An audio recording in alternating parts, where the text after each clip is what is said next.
సమూయేలు గ్రంథము 12వ అధ్యాయము 16-17 వచనంలో దావీదు గారి దగ్గరికి మనం వెళ్ళి ఆలోచిస్తే, దావీదు గారిలో పాపం ఉన్నప్పుడు దేవుడు ఆయన మొర ఆలకించలేదు. చూడండి ఒకసారి 2 సమూయేలు గ్రంథము 12వ అధ్యాయము 16-17 వచనాలు.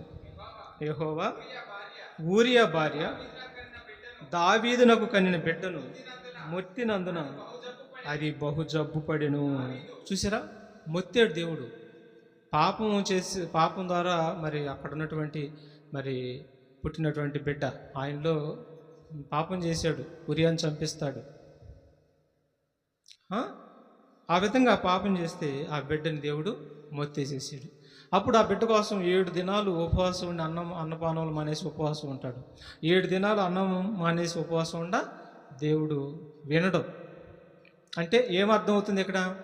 దేవుడు పాపం ఉంటే వారి మనవి వినడు. నువ్వు అన్నం మానేసి 7 రోజులు కాదు, నీ జీవితకాలం పాటు అన్నం మానేసిన వినడు. ఇది తెలుసుకోవాలి మనం. చచ్చిపోయింది ఆల్రెడీ బిడ్డ, తెలుసుకోవాలి మనం.